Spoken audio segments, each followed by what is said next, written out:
ঋণ করে কোরবানি করা যাবে কিনা, কোরবানি পশুর গলায় ফুলের মালা ঝুলানো জায়েজ আছে কিনা, কেবলা ছাড়া অন্য কোনো দিকে পশু শুইয়ে জবাই করলে কোরবানি হবে কিনা। আমাদের এলাকায় গরু কোরবানির সময় ইমাম সাহেবের হাতে শরীকদের নামের তালিকা দেওয়া হয়। কোরবানির আগ মুহূর্তে তিনি তালিকা পড়ে নেন, এটা জরুরি কিনা। ঈদের নামাজের আগে কোরবানি করলে কোরবানি সহি হবে কিনা। কোরবানি গোশত রান্না করে বিতরণ করা উত্তম নাকি কাঁচা গোশত দান করা উত্তম। স্বামীর সাথে থাকা অবস্থায় স্ত্রীর যদি যাকাত পরিমাণ সম্পদ থাকে তাহলে কি স্ত্রীকে নিজস্ব অর্থে পৃথকভাবে কোরবানি দিতে হবে। সন্তানের টাকায় বাবা কোরবানি দিতে পারবে কিনা। চলুন তাহলে আর বিলম্ব না করে ইতিমধ্যে যে সমস্ত প্রশ্ন আমাদের কাছে চলে এসেছে সেই প্রশ্নগুলো উত্তর দেওয়ার পালায় আমরা প্রবেশ করি।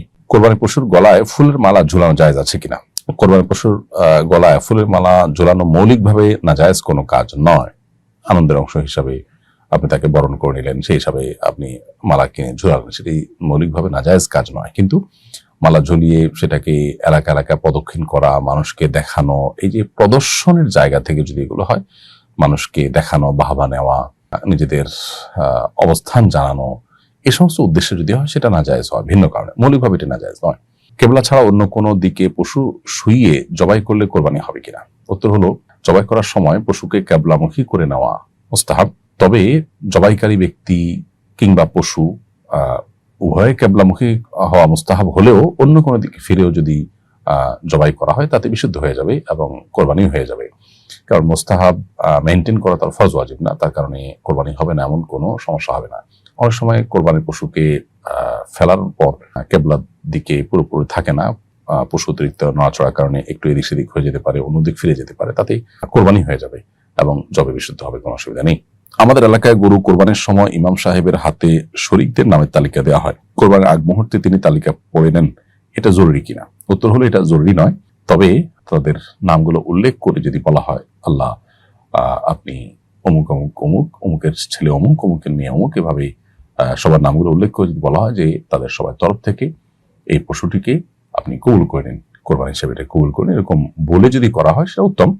কিন্তু এটা জরুরি না। কোনো কারণে যদি নামের তালিকা না পাঠ করা হয়, নাম না নেওয়া হয় মুখে, সবাই জানেন কারা কারা এখানে শরীক আছেন, শুধু কোরবানির উদ্দেশ্যে বিসমিল্লাহ আল্লাহু আকবার বলে যদি ছুরি চালানো হয় তাতে সবার কোরবানি বিশুদ্ধ হয়ে যাবে।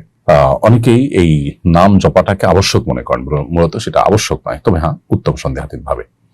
ঈদের নামাজের আগে কোরবানি করলে কোরবানি সহি হবে কিনা। কোরবানি সহি বা বিশুদ্ধ হওয়ার জন্য পূর্ব শর্ত হলো ঈদের নামাজ শেষ হওয়া। ঈদের নামাজ যদি শেষ না হয়, ঈদের জামাত যদি কোথাও না হয়, তাহলে সেক্ষেত্রে এরকম সময় কোরবানি করলে সেটা কোরবানি হিসাবে বিশুদ্ধ হবে না, পশু জবে হবে এবং সাধারণ গোশত খাওয়া হবে, কোরবানি হবে না।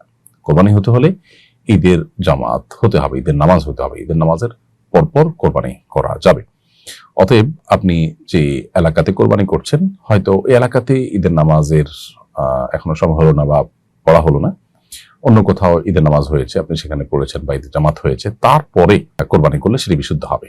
অর্থাৎ কোরবানিটা ঈদের জামাতের পরে হলেই হলো। কোথাও ঈদের নামাজই হয়নি বা তার আগেই কোরবানি হয়ে গেল ফজরের পর বা ঈদের নামাজের আগে আগে, তাহলে সেই কোরবানি বিশুদ্ধ হবে না। কোরবানি গোশত রান্না করে বিতরণ করা উত্তম নাকি কাঁচা গোশত দান করা উত্তম। সন্দেহাতীত ভাবে যদি আপনি রান্না করে বিতরণ করেন সেটা বেশি ভালো, কারণ সেখানে আপনার আরো কষ্ট এবং পরিশ্রম, অর্থ ইত্যাদি ব্যয় হয়, যার কারণে সেটা উত্তম। এই জন্য হাফিজ ইবনুল কাইয়িম রাহিমাহুল্লাহ আকিকার গোশত এটাকে রান্না করে খাওয়ানো উত্তম বলেছেন। কোরবানি গোশতের বিধানের ক্ষেত্রেও একই, রান্না করে খাওয়ানো উত্তম।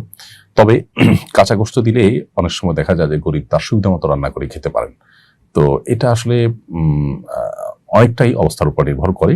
কোনো ব্যক্তিকে কাঁচা গোশত দিলে যদি তার উপকার বেশি হয় তাহলে তাকে কাঁচা গোশত দিবেন, আর কাউকে রান্না করা গোশত দিলে যদি তার উপকার বেশি হয়, যেমন একজন ব্যাচেলর তার রান্না করার ব্যবস্থা নেই থাকে, তাহলে রান্না করা গোশত দেওয়াটাই উত্তম হবে। অর্থাৎ পুরো বিষয়টা অবস্থার উপর ভ্যারি করে। কাউকে কাঁচা দিলে একটু বেশি দিবেন, রান্না করা দিলে হয়তো এতটা দিবেন না, তাহলে তার জন্য বেশি পাওয়াটা যদি অধিকতর উপযোগী হয় তাহলে সেক্ষেত্রে তার জন্য কাঁচা দেওয়া উত্তম।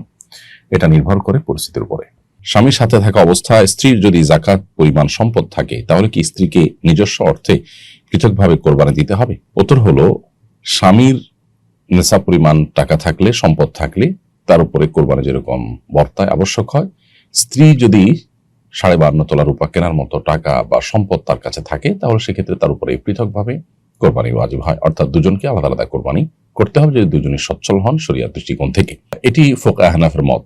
অবশ্য ফোকায়ে হাম্বলী তথা সৌদি আরবের বর্তমান উলামা ইকরাম তারা বলেন যে একটা পরিবারের মূল কর্তা যিনি, তার উপরে কোরবানি আবশ্যক হলে তিনি কোরবানি দিলে পরিবারের অন্য সদস্যের তরফ থেকে কোরবানি আদায় হয়ে যাবে। কারণ কোনো কোনো হাদিসে প্রত্যেক ফ্যামিলির উপরে, পরিবার উপর একটি করে কোরবানি আবশ্যক, এরকম কথা বর্ণিত হয়েছে।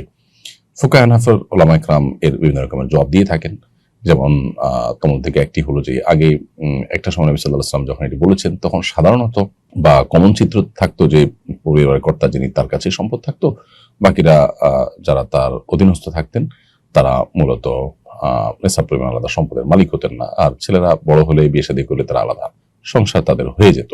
এই কালচার প্রতিষ্ঠিত ছিল, সেজন্য আলাদা করে পরিবারের কথাটা সেখানে বলা হয়েছে। আরো নানাবিধ আলোচনা এখানে আছে। খোলাসা কথা হলো, ফুকাহা হানাফির মতে স্বামী তার নেশাব পরিমাণ সম্পদ থাকলে তাকে যেরকম যাকাত, তাকে যেরকম কোরবানি দিতে হবে, স্ত্রীকেও আলাদা করে কোরবানি দিতে হবে যদি তার সে পরিমাণ সম্পদ থাকে। সন্তানের টাকায় বাবা কোরবানি দিতে পারবে কিনা? সন্তান যদি বাবাকে টাকা দেন কোরবানি দেওয়ার জন্য, তাহলে প্রথমত দেখতে হবে এই টাকাটা সন্তান বাবাকে কোন হিসাবে দিয়েছেন। একটা হলো বাবাকে কোরবানি দেওয়ার জন্য দিয়েছেন, যে বাবা তুমি কোরবানি দাও, আমি টাকা দিলাম, তারপরে টাকাটা আমি তোমাকে দিলাম, এই টাকা দিয়ে তুমি কোরবানি দাও। তাহলে বাবার তরফ থেকে সেই কোরবানি হবে, তার সব বাবা পাবেন। আর সন্তান বাবাকে কোরবানি করার জন্য টাকা দিয়েছেন, ভালো কাজের জন্য টাকা দিয়েছেন, সেই হিসাবে তিনি আলাদা করে আল্লাহ তাআলার কাছে এই দানের সব পাবেন। আর যদি এমন হয় যে সন্তান তার নিজের কোরবানি বাস্তবায়নের জন্য বাবার কাছে টাকা দেন, তাহলে সেক্ষেত্রে সন্তানের কোরবানি আদায় হবে এবং সন্তান তার জন্য আল্লাহর কাছে সব পাবেন। আর বাবা একটা ভালো কাজ করেছেন, সন্তানের তরফ থেকে কোরবানি বাস্তবায়ন করেছেন, একটা নেক কাজে সহযোগিতা করেছেন, সন্তানের কাজটা বাস্তবায়নের ক্ষেত্রে তিনি প্রতিনিধির ভূমিকায় অবতীর্ণ হয়েছেন, সেই জায়গা থেকে তিনি সব পাবেন ভিন্নভাবে, সেটা ভিন্ন কথা। কিন্তু কোরবানির সবটা সন্তান পাবে। তো এটি নিয়তের উপর নির্ভরশীল, অর্থাৎ সন্তান যে টাকা দিয়েছেন কোরবানি করার জন্য, তার এই টাকা দেওয়ার ক্ষেত্রে কি নিয়ত ছিল। বাবার তরফ থেকে কোরবানি দেওয়ার জন্য যদি হয়, তাহলে বাবাকে বলে দিবে যে বাবা কোরবানিটা তোমার তরফ থেকে হবে, টাকাটা আমি দিলাম। আর যদি সন্তান নিজের তরফ থেকে হয়, তাহলে সেটাও তাকে তার নিয়তটাকে স্পষ্ট করতে হবে। তার নিয়ত সেরকম ফিক্স থাকতে হবে, যেটা আমার কোরবানি, জাস্ট বাবাকে বললাম যে বাবা তুমি জবে করে কোরবানি বাস্তবায়ন করে দাও। অনেক ক্ষেত্রে এই বিষয়গুলো অস্পষ্ট থাকে, যার কারণে কিছুটা জটিলতা তৈরি হয়। অতএব এটি নির্ভর করে নিয়তের উপরে। ঋণ করে কোরবানি করা যাবে কিনা? এর উত্তর হলো হ্যাঁ, ঋণ করে কোরবানি করা যাবে যদি ঋণ পরিশোধ করার সদিচ্ছা থাকে, সুন্দর কোনো পরিকল্পনা থাকে, তো সেক্ষেত্রে আপনি ঋণ করে কোরবানি করতে পারেন। অনেকেই এমন হতে পারেন যে কোরবানির মৌসুমে এই মুহূর্তে তার কাছে টাকা নেই, কিছুদিন পরে তার কাছে টাকা আসবে, অতএব যখন আসবে তিনি তখন সে টাকা দিয়ে ঋণ পরিশোধ করে দিবেন। এক কথায় স্বাভাবিকভাবে আমাদের অন্যান্য প্রয়োজনীয় কাজগুলো যেরকম আমরা ঋণ করে সারি, আর্থিক যে সমস্ত ইবাদত আছে সেগুলো সম্পাদন করবার জন্য ঋণ করা এটা জায়েজ এবং বিধেয়। নবী করিম সাল্লাল্লাহু আলাইহি সাল্লাম, সাহাবা ইকরাম কোনো কোনো ক্ষেত্রে দান করার প্রয়োজনে কারোর কাছ থেকে লোন নিয়েছেন, লোন নিয়ে হয়তো কোনো অভাবী ব্যক্তিকে দান করেছেন, পরবর্তীতে সেই লোনটা পরিশোধ করে দিয়েছেন। ঠিক একইভাবে যে কোনো আর্থিক ইবাদতই ঋণ করে, লোন করে করা যেতে পারে। কেউ হজ করবেন, তার কোনো টাকা টান আছে, তিনি সে টাকাটা লোন নিলেন, পরবর্তীতে সেটা পরিশোধ করবার তার সদিচ্ছা আছে, ব্যবস্থাপনা আছে, তিনি লোন পরে পরিশোধ করে দিলেন, তাতে তার হজ যেরকম আদায় হয়ে যাবে, কোরবানিও ঋণ করে আদায় করলে আদায় হয়ে যাবে। তবে কারোর যদি কোরবানির দিনগুলোতে কোরবানি করার জন্য নেশা পরিমাণ সম্পদ না থাকে, তাহলে সেক্ষেত্রে তার উপরে কোরবানি করা আবশ্যক নয়। এরপর তিনি যদি নফল হিসাবে ঋণ করে করতে চান, সেই সুযোগ তার আছে।